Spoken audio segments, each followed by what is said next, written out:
గత 2 రోజుల నుంచి హైదరాబాద్ బేగంపేట ఎయిర్పోర్ట్లో జరుగుతున్నటువంటి ఇండియా ఏవియేషన్ 2014 చాలా బాగా జరిగింది.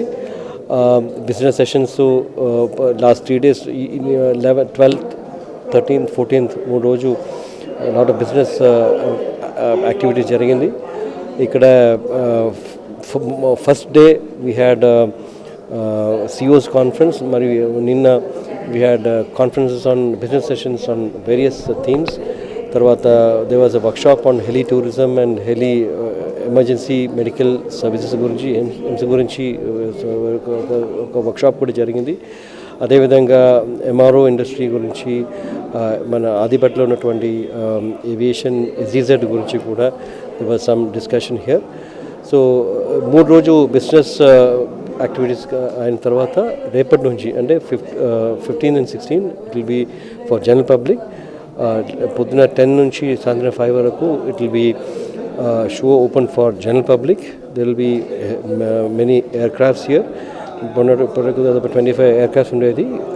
Some of them might go back tomorrow, but still there will be about 14-15 aircrafts will be here. 11 to 11:30 air show ఉంటుంది. అదేవిధంగా 3 to 3:30 కూడా ఎయిర్ షో ఉంటుంది.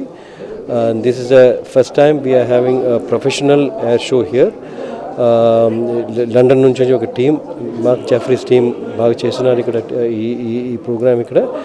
So half an hour that will be lot of acrobatics of and air show display and business jets మరియు పెద్ద aircrafts కూడా will be on display tomorrow.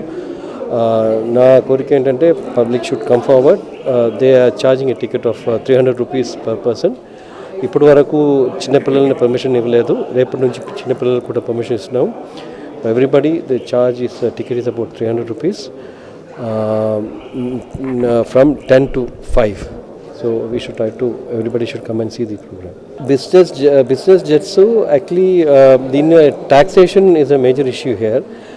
Last 10 years లో there is an increase in business jets, and last 1 or 2 years లో కొద్దిగా తగ్గినట్టుంది. ఎందుకంటే operating cost బాగా విపరీతమై పెరిగిపోయింది. తర్వాత రూపీ డివాల్యుయేషన్. ఇక్కడ జనరలీ ఇటువంటి ఇండస్ట్రీలో 70% ఆఫ్ ది పేమెంట్ డాలర్లో జరుగుతుంది. కాబట్టి డాలర్ మన రూపీ తేడా వచ్చినప్పుడు from 45 rupees it became to 60-68 rupees. అప్పుడు ఎక్స్పెన్సెస్ బాగా పెరిగింది. అందుకనే some of the means business just return back. But hopefully it will come back. There is a very good market for business just now. There is a business owners and operators association వాళ్ళు కూడా ఉంది. వాళ్ళతో కూడా regulatory changes ఏమేమి కావాలో దాని గురించి కూడా దాదాపు నెలకి ఒకసారి మీటింగ్ జరుగుతూ ఉంది. దానిటువంటి regulatory as well as procedural చేంజెస్ని కూడా we are taking it up. So there is a tremendous potential for general aviation and business jets. It will come because India has lot of rich people now. Disposable income ఉంటుంది. In fact మిలియనర్స్లో కూడా చాలామంది ఉన్నారు. కాబట్టి many of them are having business jets. It's a good potential market.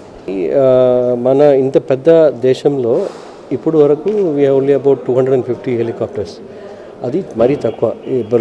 Brazil లాంటి దేశంలో more than 2000 helicopters ఉన్నాయి.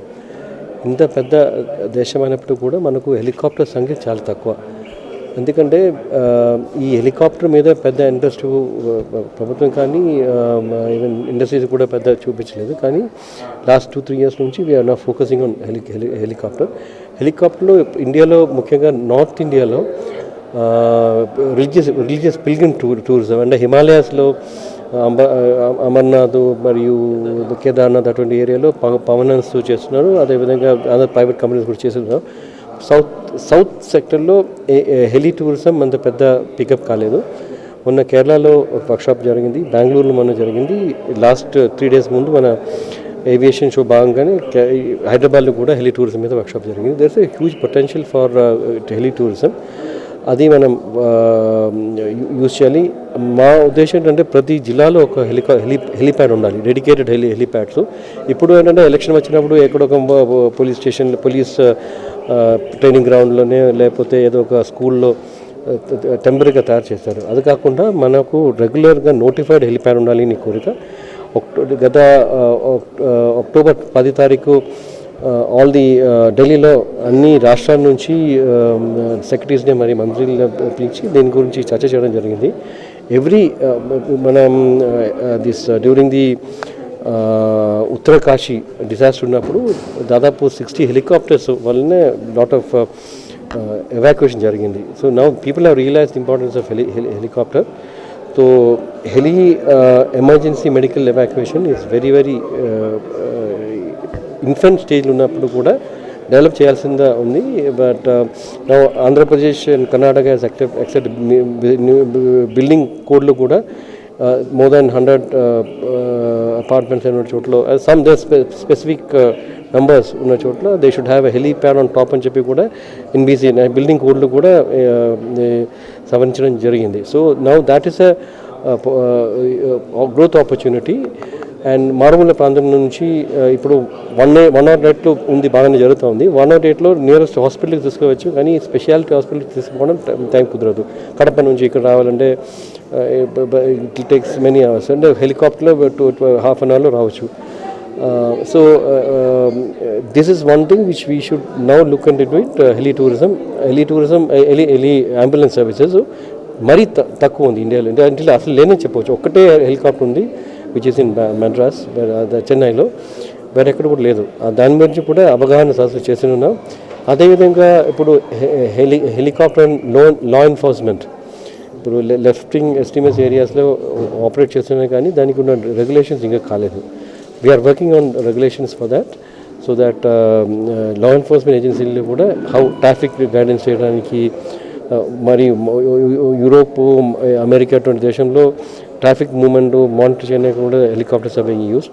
మనకు ఆ స్టేజ్లో రాలేదు. పెద్ద హైవేస్ వస్తున్నాయి మనకు. ఆ హైవేస్లో ట్రాఫిక్ క్లియర్ చేయడానికి వీ కెన్ యూస్ హెలికాప్టర్స్. అదేవిధంగా అక్కడ యాక్సిడెంట్స్ జరిగినప్పుడు ప్యాసింజర్ లిఫ్ట్ చేయడానికి కూడా we can use helicopters. That is a good potential.